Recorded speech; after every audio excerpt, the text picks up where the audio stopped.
কিছু মহিলা এসেছিলেন, দুটো মহিলা, এবং পার্টি অফিসার থেকে যে কাউন্সিলর আমাদের, সেই কাউন্সিলরের হাজব্যান্ড এসেছিলেন, আর ক্লাবের থেকেও মেম্বার এসেছিলেন।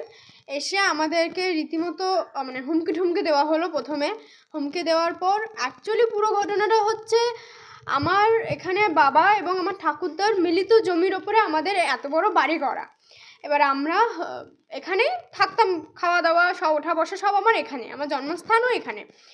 এবার মায়ের মেডিকেলের জন্য আমরা কলকাতায় কিছু চেক আপের জন্য গিয়েছিলাম। সেই মধ্যে একটা মহিলা, অন্য একটা মহিলা আমাদের বাড়িতে আমাদের তালা ভেঙেও নিজেদের তালা দিয়ে দেয়।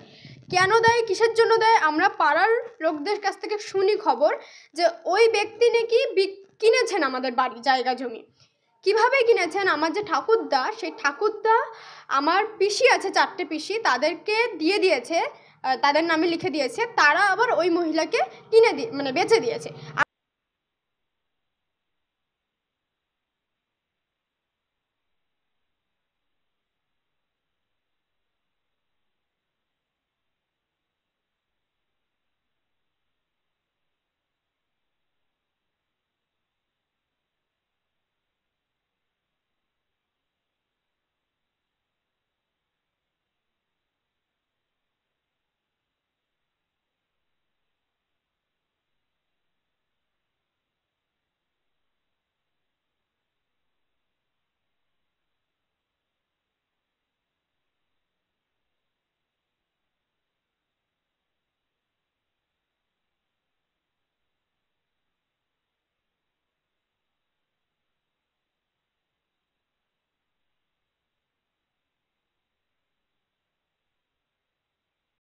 না, যেটা আমি ওই বাড়িতে শুধু আজকে যাইনি, এর আগেও গেছি।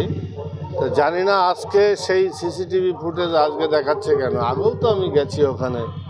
ওদের একটা ব্যক্তিগত সমস্যা আছে, সেই সমস্যাটা সমাধান করার জন্য সেখানে যায়, এছাড়া কিছুই না। না, এটা ভুল কথা।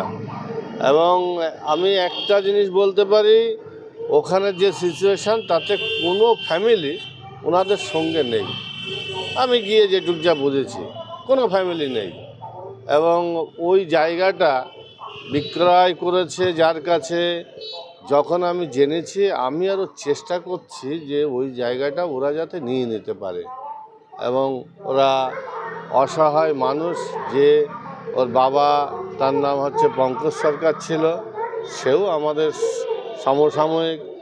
সেই হিসেবে আমি আরও চাই যে ওরা জমিটা নিক, এবং মধ্যস্থকারী আমরা হব হয়ে সেটা, সে যদি আমাদের যদি অবিশ্বাস করে, অন্য কারোর দিয়েও করে, একটা মানে শান্তি অন্তত বজায় থাকুক, নইলে আগামী দিন কাটাকাটি হয়ে যাবে। এই বাড়িটা হচ্ছে আমার শ্বশুরের, কিন্তু বাড়িটা করেছে আমার হাজবেন্ড। কিন্তু উনি এই বাড়িটাকে উনি চুপে সারে বিক্রি করে দেওয়া হয়েছে।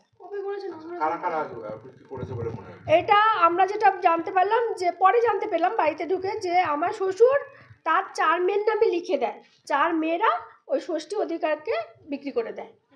এইবার যখন ওরা আমাদের তালা ভেঙে ওরা তালা দিয়ে যায়, তখন আমরা এসে সাপোর্ট নিয়েছিলাম পুলিশের মারফতে, কিন্তু আমরা 3টে মেয়ে বলে আমি জোর পাই, চলে গেলাম। তারপরে আমরা ওই কলকাতার ওই আইনের মারফতে আমরা এসে তালা ভেঙে ঢুকে গেছি।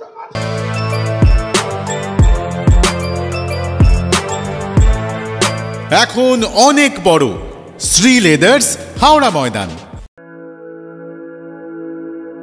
আপনি কি জটিল কিছু সমস্যায় ভুগছেন, সমাধান পেতে চান? যোগাযোগ করুন প্রখ্যাত জ্যোতিষ ও তান্ত্রিক মনসারাম ভট্টাচার্যের কন্যা মনসা কন্যার সাথে। প্রখ্যাত জ্যোতিষ ও তান্ত্রিক মনসা কন্যা হাওড়া জানবাড়ি ও হাতিবাগানের নিজস্ব মন্দিরেও বসেন। যোগাযোগ 9830106967 আর 9239655323।